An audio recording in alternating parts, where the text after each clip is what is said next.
mga tanan. You're still watching CPU Diretso that is viewed every Monday morning 7:45 through the CPU Alumni Channel.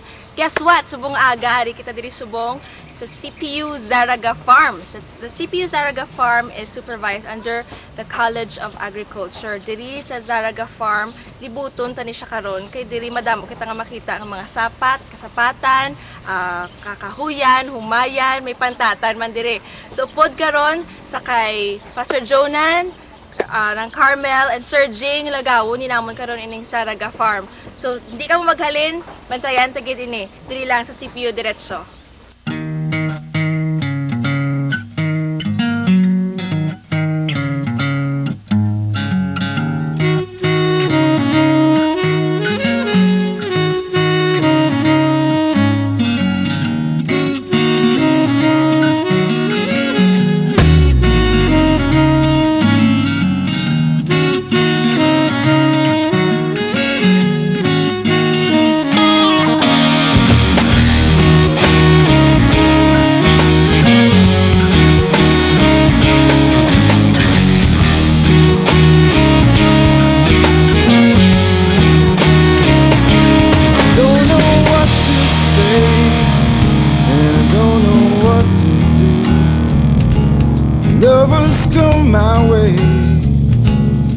Maayong aga liwat sa tanan nga televiewers ang CPU TV channel kag sa loyal viewers ang aton nga program CPU Diretso. Ari ako di subong kaupod ang team and ang crew sang CPU Diretso sa CPU Zaraga Farm. Subong nga aga mangin kaupod naton ang caretaker sang Zaraga Farm si Mr. Roman Sindol Jr.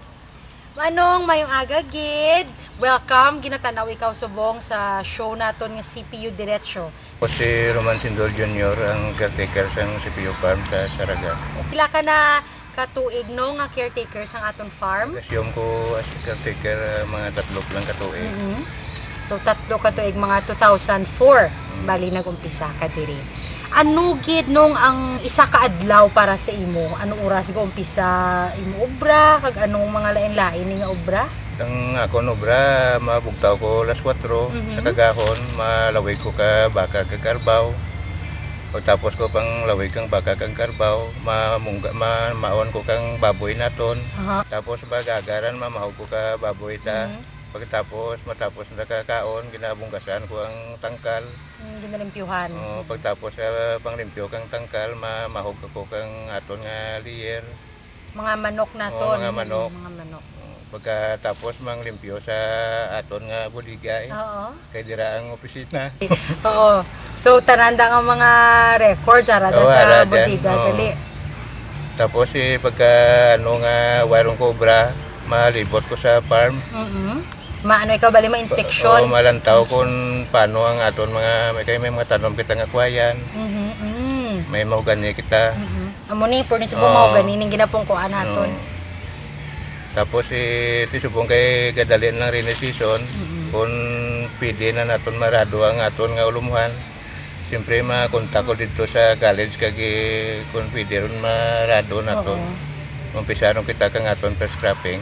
Subong ang sa aton nga nagaplano nga ma-organic farming kita. Sang nagligad sang second cropping naton may organic kami nga produkto. Amo na pagaling na gani kag pasulod sa eskwelahan. Ginawa pa dayon tas ang istoryata about sa farm kay damo sa to nakabalo nga may ara sang Zaraga Farm pero wala gid wala gid na ididan bala nga kilala nga directly sa aton farm kadamo sa aton sang mga gintanom nga mahogani may ara man mga may kasagingan kita Manong Roman no na ano kalapad doon ang area na sang may kasagingan man isang una sang pag-asyom ni Dr. Miriamina puti nagtanom kami di sang saging mga 2,000 ka puno. 2,000. Kaso lang kaya ang iban nga area kundi ng kuan ng agricultural inbalik sa Humayan. Bali may nabilin pa man daw mga almost mga ang saging tamnan ni doktor mga 300 plus siguro. Puti ang mga napuslan man antes ibalik sa Humayan ang gintanom ni doktor kay damo man na benepisyo naton nga padara sa kuan sa CPU. Tapos ano man mangga pagid may mga tanom kita nga kahoy sang mangga so steady naman ang pag-harvest naton sini. Ang aton grafted is 50 ka puno ang grafted naton nga paho. So subong may bunga kay ginpasprihan ko mo. Bali ang kuan naton, bali old naton nga paho, 6 ka puno. Anom. Bali ang nasprihan lang 3 kay ang 3 ari di sa piyak nga porsyon, way ko ginpasprihan kay daw alang-alang.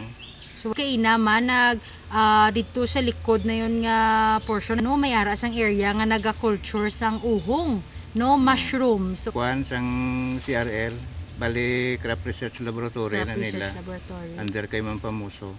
Ano ang proseso na sang pag-ano nila sa mga uhong man? Kina nakita naton nga do compound niya ginaputo sa plastic tapos ginatungtong nila sa do mga makeshift nga strollers nga Ginaputos na siya materials. sa plastic, ma'am, tapos lagaon na siya within 2 to 3 hours. Pagtapos pabugnawon, kag isa'y butang ang bini sang mushroom. 1 month matubo na siya. Ko na migili kadamo gid sang sag features diri sa aton nga Zaraga Farm. Magabalik kita karon pagid sa dugang naton nga pag-istorya kay Manong Roman.